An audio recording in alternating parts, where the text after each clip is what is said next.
Body okay, this is the previous lecture summary. ठीक है, हमने सोल्यूशन डिस्कसिंग क्या पढ़ा था, वो सपोजिटरीज एंड पैसेजेस पढ़ेंगे। सपोजिटरीज एंड पैसेजेस क्या हैं, किस तरीके से इनकी सेफ और इफेक्टिव एडमिनिस्ट्रेशन को हम अचीव कर सकते हैं, ये अपने लेक्चर में कंटिन्यू करते हैं आगे। अच्छा जी, suppositories and passages they are inserted in the body orifices. ठीक है, बॉडी ऑरिफिसेस में हमारे पास आ रही है प्रैक्टिकली रेक्टली, वेजाइनली, ठीक है, यूरिकुलर, इसके अलावा नेजल भी इसमें इंक्लूड हो सकता है, बॉडी कैविटीज़ में है, एयर भी it's part of body cavity. लेकिन मोस्टली सपोजिटरीज एंड पैसेजेस जो हैं दे आर अप्लाइड, ऐसा नहीं है कि एयर नोज में भी होती हैं, लेकिन हम यहाँ पे सपोजिटरी और पैसेजेस को रेक्टली एंड वेजाइनली के हिसाब से हम इसको पढ़ेंगे। ठीक है, इसके ये यूजेस हैं, देख लीजिए क्या है ये। लोकली इफेक्ट देता है म्यूकोसल लाइनिंग, ठीक है, can be use for the systemic absorption. Sometimes drugs जो है वो ओरली इंजेक्टेबल की फॉर्म में ना दी जाए तो वो बॉडी कैविटीज़ में दी जाती है, आप जानते हैं। ठीक है, और ये सिस्टमिक एब्जॉर्प्शन भी देती है, और उसके अलावा फर्स्ट पास मेटाबॉलिज्म लाइक जो लिवर के थ्रू होता है उसको अवॉइड करती है। इसके अलावा sometimes the patient is unconscious and not responding like babies and old people, उनके लिए सॉलो करना, मेडिसिन का ओरली लेना मुश्किल है, इंजेक्टेबल भी नहीं दिए जाते समटाइम्स। सो ऐसे पेशेंट्स में हम सपोजिटरीज एंड पैसेजेस को प्रेफर करते हैं। पोस्ट ऑपरेटिव यानी ऑपरेशन के बाद अक्सर पेशेंट्स को पेन किलर वगैरह भी वो रेक्टली दी जाती हैं। इसके अलावा ऑपरेशन के दौरान like in pregnancy cases and during the labour बहुत सारी मेडिकेशन जो ट्रांसवेजाइनली यूज़ की जाती हैं। ठीक है, इसके अलावा फीवर में भी बच्चों को भी समटाइम्स ओरली अगर इफेक्टिव नहीं हो तो सिस्टमिक इफेक्ट देने के लिए एक नापा नाम की पैसेरी सपोजिटरी आती है, not a pessary, it's a suppository, नापा नाम की, ठीक है, वो बच्चों को जाने दी जाती है। सारा घर जा रहा है। It contains paracetamol, sometimes contains मकसद है कि बाहर से लोग आए होंगे, पैसा कौड़ी हर चीज़ ही है। इसके अलावा people suffering from severe nausea and vomiting, अगर पेशेंट को वोमिटिंग हो रही है, नोजिया हो रही है तो बैंक में रखा दिया होगा पैसा रोकने के लिए छोड़ के थोड़ी आ जाएंगे। हमारा लेबर है, हमारा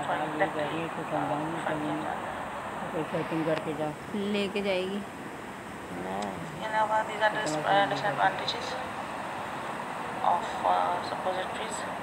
नंबर 1 कि समटाइम्स ऐसा होता है कि इनकम्प्लीट एब्जॉर्प्शन है, लाइक इंसर्शन में कोई प्रॉब्लम है, आपने इंसर्ट की है तो आउट हो गई, तो इनकम्प्लीट एब्जॉर्प्शन हो गई, यानी ड्रग पूरी फॉर्म में बॉडी में जानी चाहिए वो नहीं गई।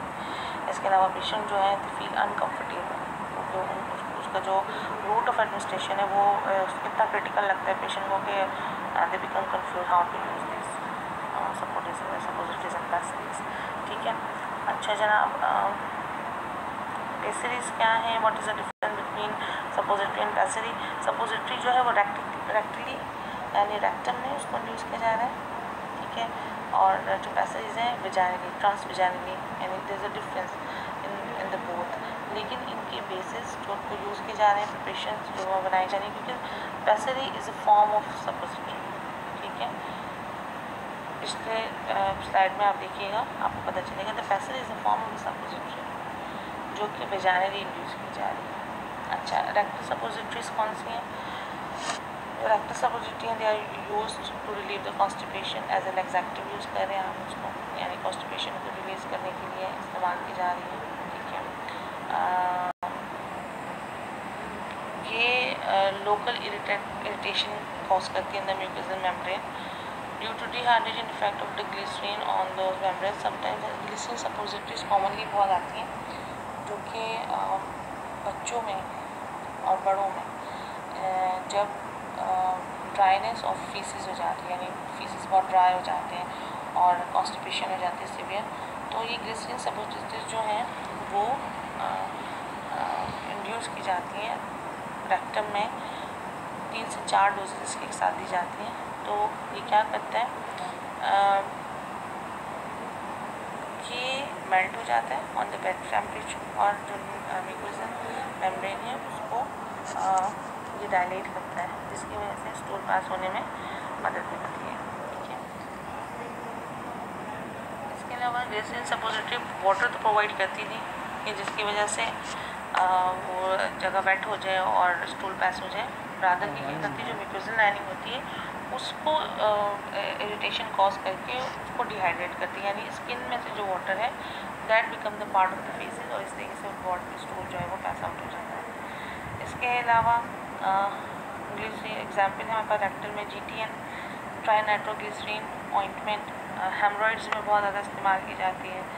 जो GTN क्रीम भी आती है, जो GTN ऑइंटमेंट भी आती है। GTN जो क्रीम है और ऑइंटमेंट है दोनों के बेसिस में फ़र्क होता है। ऑइंटमेंट ज़रा वैक्सी और ज़्यादा होती है, ग्रीसी ज़्यादा होती है, उसके अंदर वैक्स यूज़ किया जाता है, जबकि क्रीम के अंदर it's watery based preparation, basically water in oil. तो वो इसमें इतनी ग्रीसीनेस नहीं होती जो क्रीम होती है। तो GTN ऑइंटमेंट जो है वो पाइल्स के लिए, इचिंग के लिए और स्वेलिंग के लिए और हेमरॉइड्स उसके लिए यूज़ किया जाता है। ठीक है, और एग्जाम्पल हमारे पास अज़ीमुथसाइड, हाइड्रोकॉर्टिसोन सपोजिटरीज, ठीक है, और बिस्मथ सपोजिटरी, ये सब एग्जाम्पल्स हैं जो कि डिस्पेंस भी की जाती हैं। GTN मोस्टली डिस्पेंस की जाती है। GTN तो मैंने खुद बहुत डिस्पेंस की है when I was in 7 day hospital. तो इट्स वेरी ईजी, ना कोई मुश्किल काम नहीं है। अच्छा जनाब, पैसेज क्या है? Passage are commonly use for the vaginitis and leucorrhoea. For example हमारे पास एग्जाम्पल है statin for the yeast infection, lactic acid is used in leucorrhoea. Statin भी यूज़ की जाती है, लैक्टिक एसिड बेयर्ड पैसेज भी यूज़ की जाती है जो क्योर लिकोरिया एंड क्या हुआ मेरे से पूछो ना। ला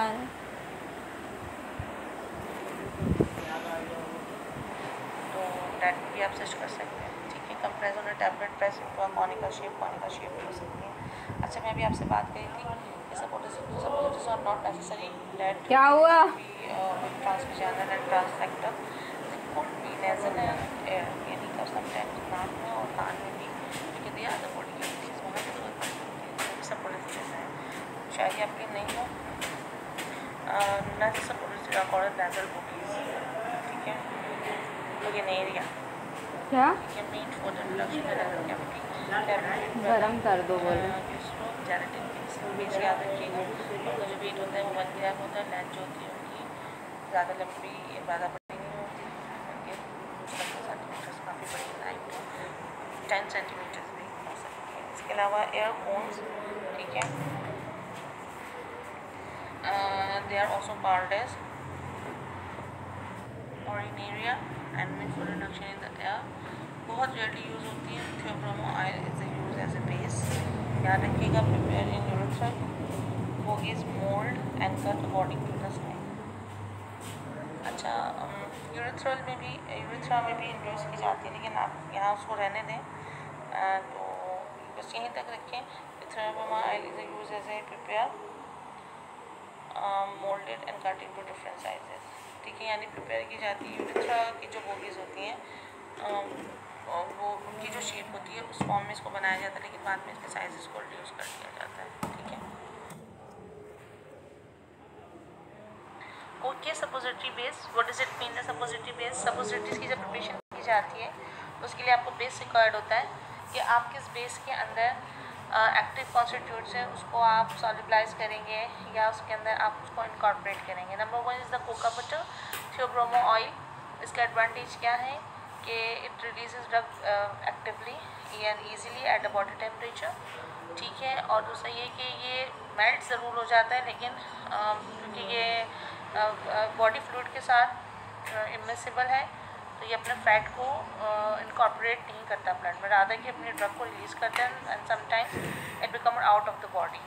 सॉल्युबलाइज इसके अंदर ईजीली हो जाती है ड्रग, ये रेडिली सेट हो जाता है मेल्टिंग के बाद कूलिंग पे, और मिसिबल विद मैन्युअल इंग्रेडिएंट्स, तो दैट्स इसको यूज़ करते हैं। The basic disadvantages polymorphism means कि क्रिस्टल लैटिस में डिफरेंट जब ये मेल्ट होता है उसके बाद जब दोबारा ये कूल होता है तो फिर ये अपने डायमेंशंस चेंज कर लेता है क्रिस्टल में, तो that's why we call that it's exhibit polymorphism because of the triglyceride contents में ज़्यादा है, ठीक है। इसके अलावा certain phenolic compound and chloral hydrate जो है उसकी टेंडेंसी है कि कोको बटर का मेल्टिंग पॉइंट है वो लो कर देता है। जैसे अगर वो बॉडी टेम्परेचर 30-37 पे मेल्ट हो रहा है तो अगर लोअर हो गया तो वो 20-25 पे होगा। जब वो 20-25 पे होगा तो वो ड्रग रादर बॉडी से भी उसमें इंडक्शन होगी नहीं, वो पहले ही मेल्ट हो जाएगा, तो that is a drawback. Secondly it's a very costly, ठीक है, रेंसेड है जब इसको काफ़ी देर के लिए स्टोरेज में की जाए। इसके अलावा मोल्ड से एडहेयर हो जाता है, यानी जब उसकी मोल्डिंग की जाती है तो ये चिपकने लगता है ड्यूरिंग मोल्डिंग। जैसे हम कहते हैं ना आटा गूंदते वक्त चिपकता है, इसी से मोल्डिंग के प्रोसेस में चिपकता है। इसको रिप्लेस किया जा रहा है हार्ड फैट, जिसमें देखें सफोसीड कह सकते हैं आप इसको, इसकी प्रोनाउंसिएशन बड़ी डिफरेंट है, सपोजिटरी से ही निकला है सफोसीड, तो it's a synthetic one. Sulfoxide is a synthetic one that is consist of the mixture of C12 and C18 triglycerides. इसके अलावा है Critosol, ठीक है, consist of critosol ester of vegetable saturated fatty acid like lauric acid and its derivative. It is isolated from the coconut and palm kernel oils, ठीक है। अच्छा जी, what is the next? Okay, अगर आपके पास है water soluble and water miscible, यानी या तो वाटर के अंदर सॉल्युबलाइज हो जाएंगे, यानी एग्जाम्पल है आपके पास ग्लिसरॉल जेलेटिन, और सेकंड है आपके पास मैक्रोबोल्स, ये या तो पानी में डिज़ोल्व हो जाएंगे या पानी के साथ ये मिक्सेबल होते हैं, मिल जाते हैं पानी में, मिक्स हो जाते हैं, ठीक है, होमोजेनस मिक्सचर बना देते हैं। एक्चुअली जो ग्लिसरॉल सपोजिटरीज बेस हैं उनमें इनको यूज़ किया जाता है ग्लिसरॉल जेलेटिन को, जो they are containing the 40% of the gelatin and 70% of glycerol and the container quality sufficient to 100%, ठीक है। इसी तरीके से ग्लिसरॉल जेलेटिन बेसिस जो हैं they are consisting of 20% weight by weight gelatin and 70% weight by weight glycerol and water का quality sufficient to 100%, यानी जितनी भी रिमेनिंग क्वांटिटी ऑफ वाटर है, यानी 70 को आप 20 ऐड करें तो 90 to 10% इज द वाटर, 14 है तो 70%, 14 to 17 में ऐड करें तो that will be 84, so 16% is the water, ठीक है। इसका डिसएडवांटेज यही है क्योंकि वाटर कम है तो लुब्रिकेशन आपको रिक्वायर्ड होगी, वैन आप उसको मोल्ड कर रहे हैं, जब आप ग्लिसरीन बना रहे हैं तो आपको लुब्रिकेट करना पड़ेगा मोल्ड को। किसको? मोल्ड को। जैसे आपने कैप्सूल्स बनाए, आपने उसके मोल्ड मशीन्स देखी हैं, जब इनको आप मोल्ड्स में डालेंगे, जैसे आपने लिपस्टिक को किया था, that was also a mould, lipstick mould था वो, तो उसमें आपने कोई लुब्रिकेशन नहीं किया। जैसे फॉर एग्जांपल आप जब बेकिंग करते हैं तो ग्रीसिंग करते हैं, तो यहाँ means lubrication mean greasing is required to the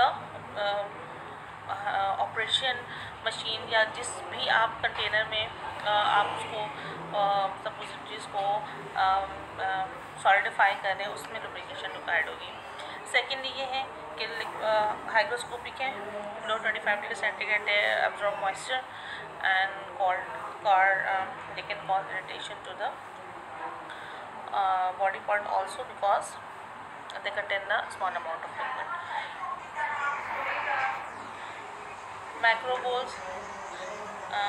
मैक्रोबोल्स polyethylene glycol को कहा जाता है, मैक्रोबोल्स पॉलीथायरीन ग्लाइकोल को कहा जाता है, ठीक है। ज़्यादा polymers of ethylene oxide and water और वेरियस चेन लेंथ्स में, फॉर एग्जांपल अगर ये 300 to 400 या 600 हो इनका मॉलिक्यूलर वेट तो दे आर क्लियर लिक्विड्स, अगर इनका 600 to 1000 हो तो दे आर सेमी सॉलिड, और अगर ग्रेटर देन 1000 हो तो they are wax like, but they are still water soluble and water miscible pieces.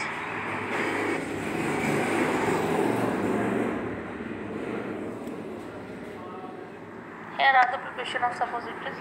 suppositories जो है वो there are 4 methods. Hand moulding, आप पिक्चर देख सकते हैं, हैंड मोल्डिंग में सिंपल एक डो सी बनाई है, उसको नेट किया है, ठीक है, और नेट करने के बाद उसका मास है उसको रोल किया है, उसके बाद बोल्ड करा के उसको डिफरेंट पीसेस में कट कर लिया, ठीक है। This is what the hand moulding compression method ये आप देख चुके हैं, हमने लिपस्टिक बनाई थी। सम वॉट उसी की तरह का है। आपने ओल्ड मास्क बनाना है, उसके बाद उसको उसमें इंसर्शन यानी फिलिंग कर देंगे आप। पोरिंग नहीं है ये, इट्स अ हार्ड मास्क। उसमें डालने के बाद आपने उसको थोड़ी देर के लिए आप ये जो लॉक्स हैं लॉक से लॉक कर देंगे। फिर उसके बाद आप कप सपोर्ट जो है वो रिमूव कर सकते हैं।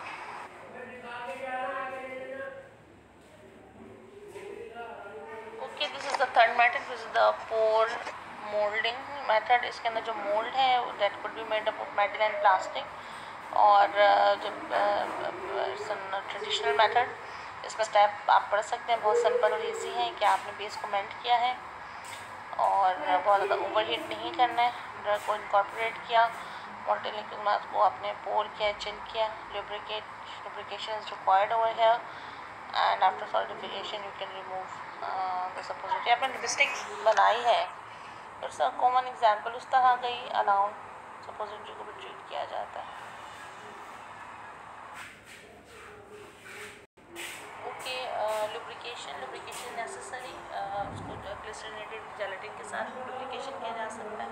A thin coating of mineral oil can be applied in the finger, जब आप मोल्डिंग कर रहे हो तब यूज़ किया जा सकता है। इसके अलावा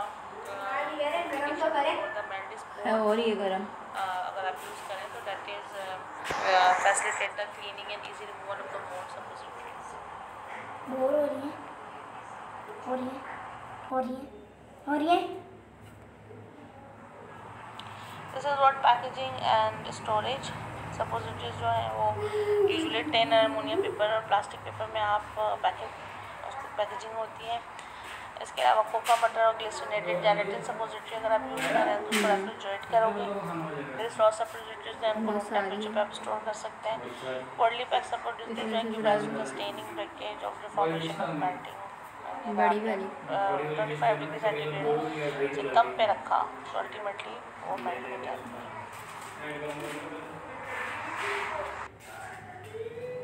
this is the summary of your lecture.